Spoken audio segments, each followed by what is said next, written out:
Hey guys, man, it feels so good to have all my computer problems finally fixed and to be able to get up and make another game video for you guys.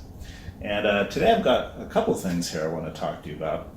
And one is the 8-bit video game system by Gamerz Tek. And this is for you NES fans out there. I think you're going to have a good reaction to this today. And the second thing is it's called the Forever 405 Games in One NES multicart. And I bought both these things on eBay recently, and I've been trying them out.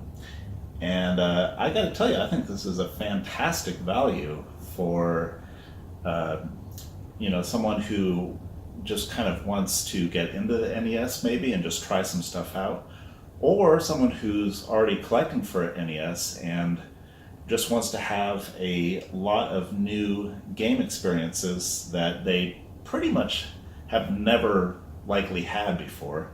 Because this cart is one of the more obscure multi-carts I've ever seen.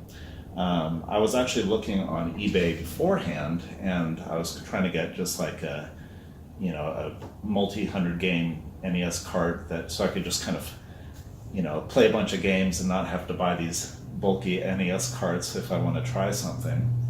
And a lot of the ones I saw on eBay were just kind of junky, I gotta say. I was watching a few reviews of them and stuff online also. And all these things are made in China, so you never really know what you're getting. And there was one called I think it was like the 501 games cart. And you'll see it on eBay. It's got like the Teenage Mutant Ninja Turtles on the front, and it's like colored green and everything. And I was thinking about buying that one, and I saw someone review it, and the ROMs on it just looked like junk. Like games were just malfunctioning, and there was like a lot of repeats in the lists and everything. So I passed on that one, and I did a little more research, and I finally narrowed it down to this guy here. And I think it's a relatively new card, but it's just very clean in the way they made it. You've got your main menu, you've got all your games listed for you in alphabetical order, and you can just go through the list very easily and find which ones you want. I think you can, press right on the menu if you just want to advance the screen. You can press like A, I think, if you want to advance like 2 or 3 screens.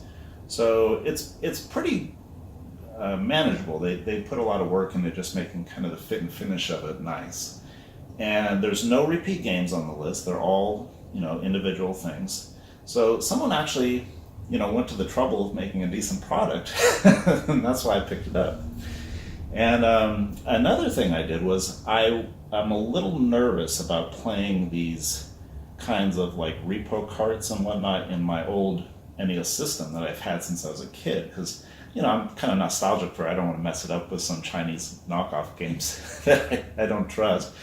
So I did some research on like copy NES systems, and this is the one I came down on. It was made by Gamerz Tek, which I've heard good things about. So I did a little research online. I saw John Hancock did a video of this reviewing this system. And this is probably the best one I would recommend in terms of just like the cheap consoles. It's tiny for one, so it's not going to take up a lot of space in your game library. And this is not the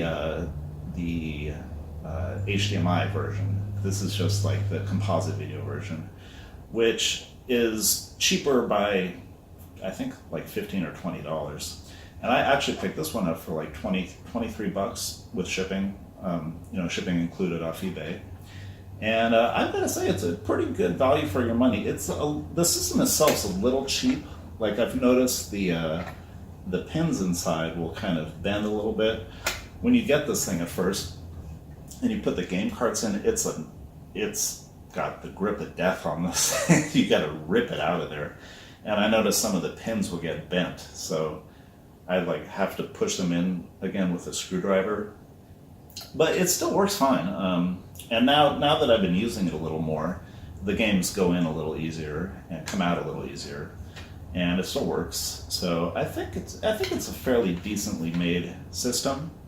And the reason I got this one instead of the HDMI is because I'm going to play it on my old CRT TV, so I can do the light gun games on them.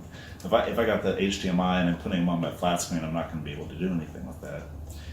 So for $23, this is a great value. And what's even better, you get 2 of these nice little game pads too. And these actually work pretty well. You know, the buttons, I wouldn't say they feel exactly like the NES ones do. It does feel like it's a little more cheaply made, but it works just fine. And the nice thing about it is it's got these rounded edges, so you're not going to have the, like on the NES controllers, you know, you got the corners digging in your hand sometimes. This is a very smooth design. I like it. It's very minimal, and it works. So that's enough about the little system, I guess. Let me tell you more about what games are on here, because like I was saying, it's kind of a good thing for someone who maybe has never even played NES before. And I made a little list here. That's because you got all your classics that you want to play. You got 1943, you know, the shooting. It's a shooter, old style NES shooter. You got Bionic Commando. You got Bomberman 1 and 2. You got the original Contra game, which is awesome.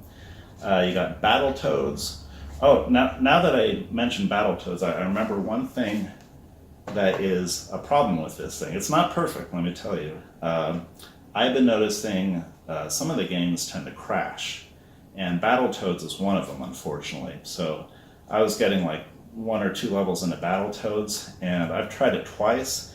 It crashed in like the same place each time. So, I mean, it's not a perfect cartridge, but from what I can see, most of the games work pretty well. I've played, I'm not going to say 400 of them, obviously, I haven't got that far on them, but I've played at least, I'd say 30 of them, 40 of them maybe, just, you know, trying them out and seeing what they are. And I only had a problem crashing with a couple of them.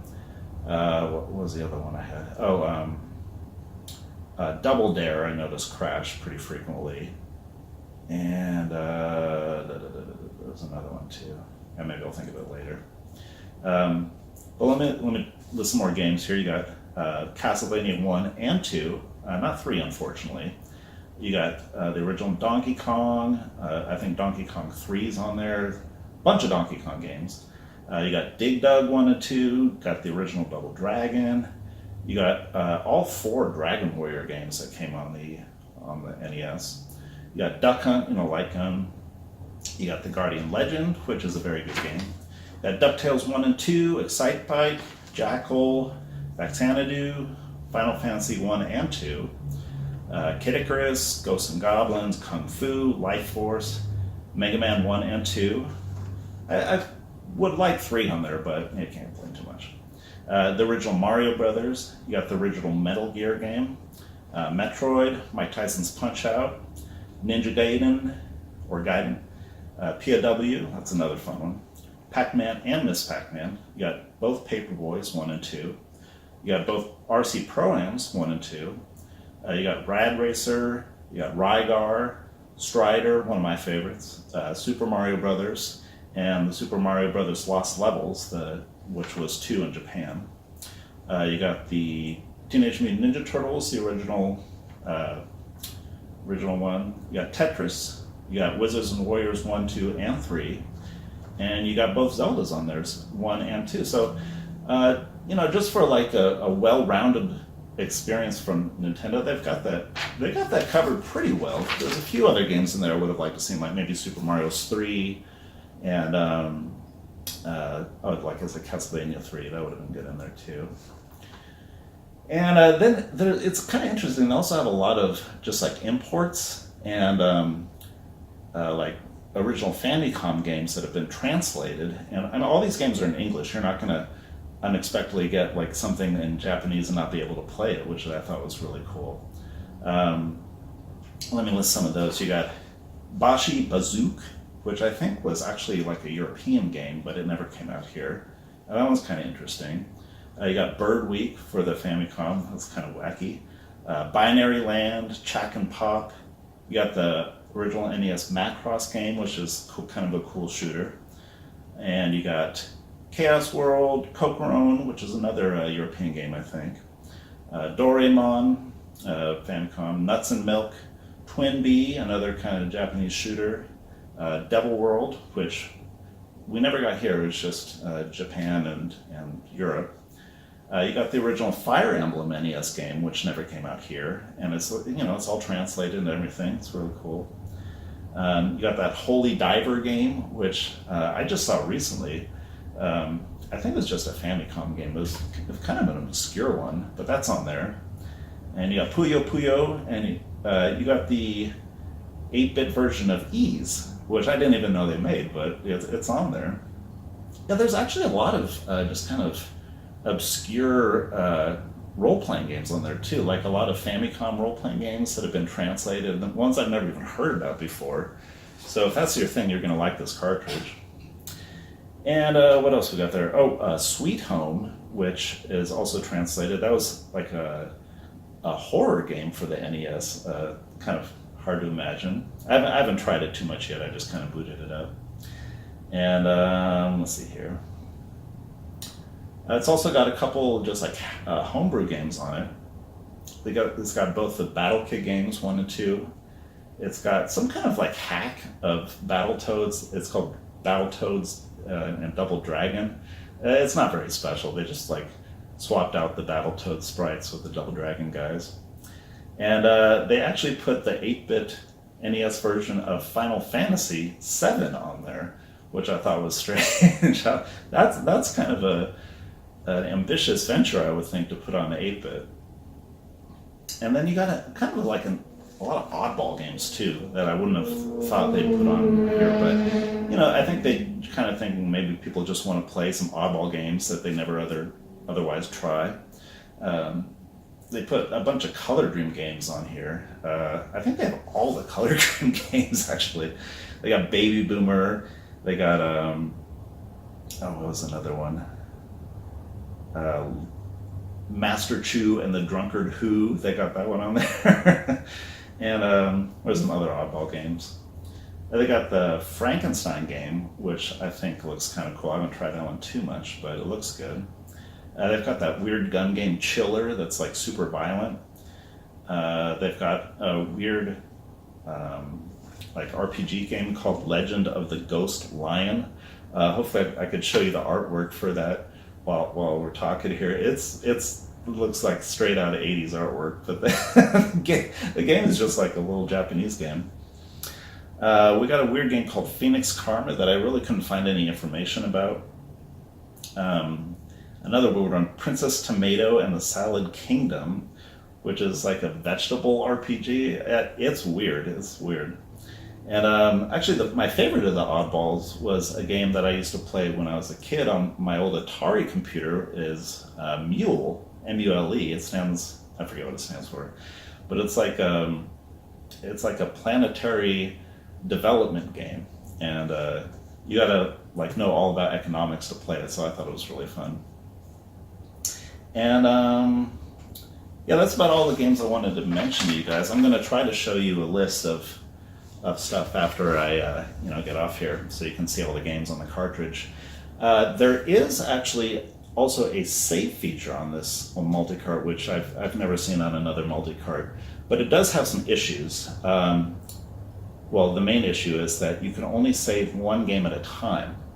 So if you've got like an RPG you're saying, and you're like halfway into the RPG, I would recommend you don't even try to play like any other games while you've got that save on there, because I've noticed some of the games, like some of these RPGs, you'll just start the game and it'll put a save file in there and overwrite your old save. So if you're doing that, if you've got a one save in there, I would recommend just not trying any of the other games while you're playing that game, because you don't want to lose your save if you're 20 hours into one of these wild RPGs. But yeah, I think that's about it. you can get both. You can get both these things under $60. I think that's a great value for 400 NES games, and you don't have to worry about breaking your other equipment while you're doing it. And yeah, I mean it's an amazing time we live in where you could just buy these copies of things made in China and get pretty close to the same experience you would have had on a regular system. I did notice this does have a little different picture than my original NES. Like the colors are, I'd say, a little more bright and maybe vibrant, I guess, on this clone system here than on the original. And the colors, it's not something where you look at and say, okay, that looks bad. And a lot of games you might not even notice unless you had them, side to side. It's very subtle. The only game that I really noticed like immediately was when I was playing Super Mario Brothers, and I noticed like, wait a minute, those trees are kind of really bright looking. Like, what's going on with that? And I tested both the old NES and this one, and I'm like, oh, okay, looks a little different, but it's pretty decent. And yeah, other than that, I don't have anything else to say, I don't think. And hope you guys enjoyed this video, and I will get back to you next time. Have a good one.